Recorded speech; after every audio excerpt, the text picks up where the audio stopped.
ইতিহাসের পাতায় সফল শাসক বা বীর যোদ্ধা বলতে আমরা যেন শুধু পুরুষদেরকেই বুঝি, কিন্তু যুগে যুগে এই বীর পুরুষদের পাশাপাশি নারীরাও তাদের মেধা, যোগ্যতা, বুদ্ধি ও পরিশ্রম দ্বারা ইতিহাসের পাতায় গুরুত্বপূর্ণ ভূমিকা পালন করে গেছেন, যা কিনা তাদের কালের অন্ত অব্দি কালজয়ী স্মরণীয় করে রেখেছেন। কিন্তু নারীদের সেই ইতিহাস অধিকাংশ সময় রেখে দেওয়া হয়েছে পর্দার অন্তরালে। আজ আমরা ইতিহাস রচনাকারী এমনই এক মুসলিম নারী শাসকের সম্পর্কে জানব। ঐতিহাসিক বিনহাজ তার নাম লিখেছেন সুলতান রাজিয়াত আদ-দুনিয়া ওয়াদ-দিন বিনতে আস-সুলতান। তবে রাজিয়া সুলতানা নামেই তিনি সমধিক পরিচিত। রাজিয়া সুলতানা ছিলেন সুলতানি যুগে দিল্লির সিংহাসনে উপবেশনকারী একমাত্র মুসলিম নারী শাসক। তার জন্ম 1205 খ্রিস্টাব্দে। বড় হওয়ার পর অন্য ভাইদের সাথে অস্ত্রচালনা শিখতে তিনি শুরু করেন। রাজ্য পরিচালনা সম্পর্কেও তিনি জ্ঞান অর্জন করেন। এই গুণগুলো তাকে ভবিষ্যতের কোনো সম্রাটের যোগ্য স্ত্রীরূপে গড়ে তোলার জন্য যথেষ্ট ছিল। কিন্তু কেউ কি জানতেন যে রাজিয়া নিজেই সুলতানি আমলের একজন যোগ্য শাসক হয়ে উঠবেন? রাজিয়া সুলতানার পিতা শামসুদ্দিন ইলতুৎমিশ ছিলেন দিল্লির সুলতান। 1210 সাল থেকে 1236 সাল পর্যন্ত সুলতানি আমলে ইলতুৎমিশ নিজেও একজন দক্ষ শাসকের খ্যাতি অর্জন করেন। তার বড় ছেলে নাসিরউদ্দিন মাহমুদ সিংহাসনে বসার পূর্বেই মারা যান, আর এজন্যই পিতার সিংহাসনে উত্তরাধিকারী হিসেবে আরোহণ করতে হয় ইলতুৎমিশের সুন্দরী, রূপবতী, গুণবতী, বুদ্ধিমতী, মেধাবী, জ্ঞানী পিতার যোগ্য জ্যেষ্ঠ কন্যা রাজিয়া সুলতানাকে। পিতা ইলতুৎমিশ যখন যুদ্ধের জন্য রাজধানী ত্যাগ করতেন, তখন মূলত রাজ্য পরিচালনা করতেন তার কন্যা সুলতানা রাজিয়াই। সত্যিকার অর্থে রাজ পরিবারে সে সময় রাজিয়ার চেয়ে যোগ্য আর দক্ষ শাসক কেউ ছিলেন না। 1236 খ্রিস্টাব্দে রাজিয়া সুলতানা সিংহাসনে বসেন। 1236 সাল থেকে 1240 সাল পর্যন্ত মোট 4 অথবা 4.5 বছর রাজিয়া ভারতবর্ষ শাসন করেছিলেন। তার সময় রাজ্যের সর্বত্র শান্তি ও নিরাপত্তা বিরাজ করেছিল। তার সময়ে ব্যবসা বাণিজ্যে উন্নতি সাধিত হয়। তিনি যাতায়াতের সুবিধার্থে রাস্তাঘাট নির্মাণ করেন। রাস্তার দুই পাশে বৃক্ষ লাগানো হয় এবং পানি সরবরাহের জন্য অসংখ্য কুয়া খনন করা হয়।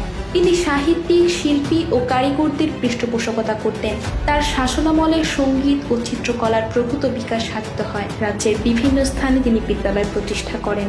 তিনি নারীদের মধ্যে শিক্ষা বিস্তারের লক্ষ্যে উপযুক্ত ব্যবস্থা গ্রহণ করেন। তিনি একাধারে একজন দক্ষ প্রশাসক আর সেনাপতি হিসাবে নিজের গুরুত্ব তুলে ধরতে পেরেছিলেন। তিনি যুদ্ধক্ষেত্রেও নিজের সাহসিকতা প্রদর্শন করতে পেরেছিলেন। যুদ্ধক্ষেত্রে হাতির পিঠে চড়ে একবার সামনে থেকে তিনি যুদ্ধের নেতৃত্ব দিতেন। এছাড়াও মমতাময়ী সুলতান ও যুদ্ধক্ষেত্রে একজন দক্ষ সৈনিক হিসেবে তার ছিল সুখ্যাতি। তিনি একজন দক্ষ অশ্বারোহী ছিলেন এবং বর্ম ও শিরস্ত্রাণ পরে যুদ্ধে সরাসরি অংশগ্রহণ করতেন। নিজের ব্যক্তিগত কর্মকর্তা হিসেবে রাজিয়া সুলতানা জালালউদ্দিন ইয়াকুত নামক একজন কৃষ্ণাঙ্গ ইথিওপিয়ানকে নিয়োগ দেন। ইয়াকুতকে তিনি অত্যন্ত বিশ্বাস করতেন, কিন্তু হিংসার বশবর্তী হয়ে তুর্কিরা রাজিয়ার বিরুদ্ধে ষড়যন্ত্রে নামেন। 1239 সালে লাহোরের তুর্কি গভর্নর রাজিয়ার বিরুদ্ধে বিদ্রোহ করেন। রাজিয়া তার বিরুদ্ধে যুদ্ধ ঘোষণা করলে গভর্নর প্রথমে পালিয়ে যান ও পরে ক্ষমা প্রার্থনা করেন। তারপর ভাতিন্ডার গভর্নর তার বিরুদ্ধে বিদ্রোহ করেন। রাজিয়া যখন তার বিরুদ্ধে ব্যবস্থা নিতে প্রস্তুত হচ্ছিলেন, তখন তুর্কি কর্মকর্তারা তাকে ক্ষমতা থেকে অপসারণ করে এবং তার ভাই বাহরামকে সুলতান হিসেবে ঘোষণা করে। রাজিয়া ভাতিন্ডার গভর্নরকে বিয়ে করে তার সাহায্যে ক্ষমতা ফিরে পাবার চেষ্টা করেন, কিন্তু রাজিয়া সুলতানা পরাজিত হন এবং অবস্থা বেগতিক দেখে পলায়ন করতে বাধ্য হন। এভাবেই একসাথে নানা ষড়যন্ত্র চলতে থাকে তার বিরুদ্ধে। এরই একটি অংশ ছিল 40 জন কৃতদাসদের সমন্বয়ে গঠিত 40 চক্র বা তারকান-ই-চিহালগানি। 1240 খ্রিস্টাব্দে পলায়নকালে তার একজন ভৃত্য, যে কিনা এই চক্রের অন্তর্ভুক্ত ছিল, তিনি রাজিয়াকে খাদ্যে বিষ দিয়ে হত্যা করে। আর এভাবেই সমাপ্ত হয় একজন অসীম সাহসী ও সুদক্ষ সেনানায়কের জীবন কাহিনী। রাজিয়া সুলতানার সমাধিস্থল নিয়ে বিতর্ক আছে। একটি মত অনুসারে তার দেহ হরিয়ানার কৈথালে সমাধিস্থ আছে। অপরদিকে মনে করা হয় তার সমাধি পুরানো দিল্লির বুলবুলিখানা মহল্লায় আছে। পুরানো দিল্লির সমাধিটি বর্তমানে ভারতীয় পুরাতত্ত্ব সর্বেক্ষণ দ্বারা সংরক্ষিত হলেও অত্যন্ত অবহেলিত ও অপরিচ্ছন্ন অবস্থায় বিদ্যমান। দর্শক, শুধু রাজিয়া সুলতানাই নয়, ইতিহাসের পাতায় এমন বহু মুসলিম নারী শাসক রয়েছেন যারা সফলভাবে রাজ্য শাসন করে গেছেন, অথচ তাদের সেই সোনার ইতিহাসগুলো আজ তেমন একটি আলোচনায় আসে না। বর্তমানে মুসলিম নারী মাত্রই মনে করা হয় অবলা, সরলা, শক্তি নেই, সাহস নেই, যোগ্যতা নেই। তাদেরকে পর্দা প্রথার নামে বানিয়ে রাখা হয় কিংকুত কিমাকার কোনো বস্তু। কিন্তু না, আজকের নারীদের জানতে হবে ইতিহাসের দুর্ধর্ষ মুসলিম নারীদের বীরত্ব কথা। ইতিহাসই ভবিষ্যৎ গড়ার প্রেরণা।